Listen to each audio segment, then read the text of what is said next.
Our common sense tells us that the reason why we are not able to grow is because the external circumstances are not conducive for our growth. And our enemy is this thing or many things that are out there working against us. That our enemy is this external entity. It's the other people, it's our culture, it's the banking system, it's the government policies, it's the education system, it's the toxic work culture, it's our family and friends that are stopping our growth. The existentialist philosophy calls this the concept of bad faith, where we deceive ourselves into believing that we are these powerless victims of our own circumstances. And this psychological incongruence between our desires and the lack of agency or autonomy leads to a sense of despair, which then stops us from being authentic, which ultimately stops us from growing. Because while those external things definitely play a huge role in influencing our growth, the single biggest reason why we stop growing is because of the resistance that lies within us. In the book, The War of Art,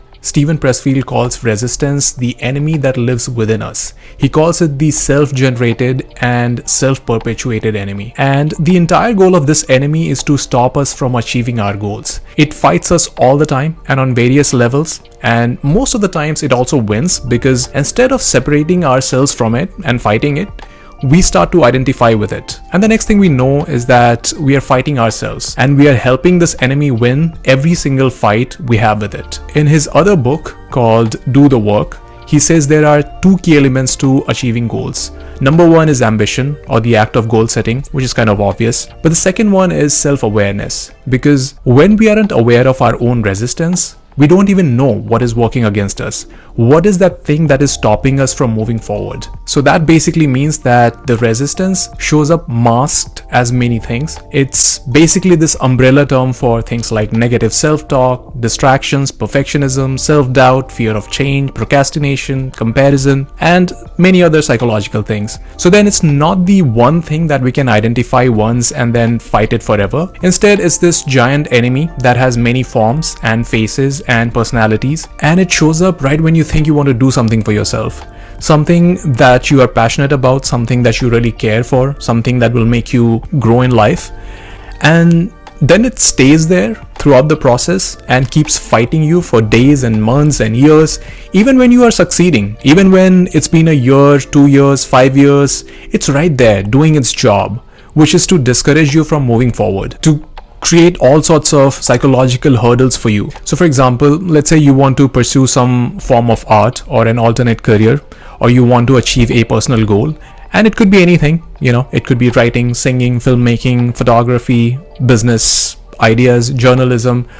Maybe you want to set some new physical fitness goals for yourself.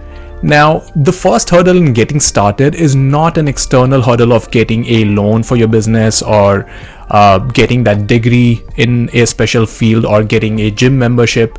The very first hurdle is perhaps your own self-doubt. It's that voice within you that perhaps made you start 2 years later than you should have. And this is the same voice that will keep telling you that this is not the right move or the right time yet, that this whole thing is going to be a time-consuming and a pointless process, or that it isn't a lucrative profession, or that you aren't good enough to pursue something like this, or that others are going to make fun of you when they find out what you're trying to do. But once you overcome that hurdle and get started anyway, you will still have the same voice tell you every single day and on multiple occasions that you're wasting your time, that you should quit, or that the quality of your work is really bad, that you could do much better if only you studied this thing for a few years before you even got started, or that you should be doing something else that has an immediate return on your investment of time and money. The point I'm trying to make is that in this one single example, there are various forms of resistance. There is procrastination that made you start too late. There is self-doubt that stopped you from getting started or continuing the process. There is fear of failure that stops you from experimenting freely. There is negative self-talk. There is comparison with others. There is distraction that makes other things more appealing. There are tendencies of perfectionism that delays the output and the rewards associated with them. And those are some forms of resistance. There could be more, and they are all specific to your own conditioning and your past and how you see yourself in the world. So the people who grow are the ones who have learned to overcome these hurdles. Or as Henry Ford said, those who believe they can do something and those who believe they can't are both right. Because the people who recognize resistance for what it is and who do not identify with it, who understand that there is an equally powerful and positive voice of persistence that also resides within them, have a greater chance of succeeding and growing.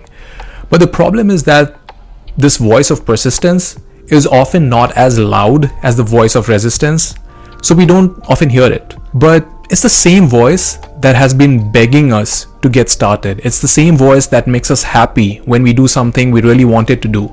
But the only problem is that it often becomes audible after we have defeated the voice of resistance, after we have taken the steps despite self-doubt. And this whole dynamic is fascinating because both these voices reside within us, and neither of them is a bug. They're both features of our mind. One is meant to make us move forward, the other is meant to keep us safe. I personally like to think of persistence as this accelerator that makes us move forward, and the resistance is like the brake that keeps our actions under control. So then the resistance is also really crucial and necessary, because if we only kept pressing the persistence accelerator, at some point we're going to crash. But on the other hand, if we keep pressing the resistance brake, we are not going to move forward at all. And that's what we often do, because the act of motion is uncomfortable, it's scary. So the people who grow understand the mechanics of how to smoothly drive the vehicles of their desires. They understand that they are on the driver's seat and they can control the brake and the accelerator, that they themselves aren't the accelerator or the brake. Because identifying with either of those things will either lead to stagnancy or a crash. At the end of the book called Mentaltraps by Andre Kukla, there is a great exercise called the practice of thought watching, where you basically keep some time aside each day to watch your own thoughts. And the very first thing that you will learn through this process or this practice is that you're not the active thinker of your thoughts, that your thoughts that seem so personal and inseparable from your existence form on their own, that they come from somewhere else, that they are orthogonal to your existence. And not only that, you will also notice that a lot of thoughts are also negative in nature, which is fascinating, because given a choice, no one would like to think negative thoughts. No one would want to feel miserable, but that's just how our mind works. In the book Linchpin, Sethgodin talks about the lizard brain that we all carry around as the single biggest source of fear that stops us from reaching our full potential. Because the whole purpose of this portion of our brain, which is very tiny in comparison to the rest of the brain, is to save us from the threat. Even though there is no actual life-threatening event happening around us, there are no, saber-toothed tigers or poisonous mushrooms that are trying to kill us. So the threat is imaginary in nature. It's just a creation of your own mind. And all of this happens in the background, even when we aren't really trying to achieve anything.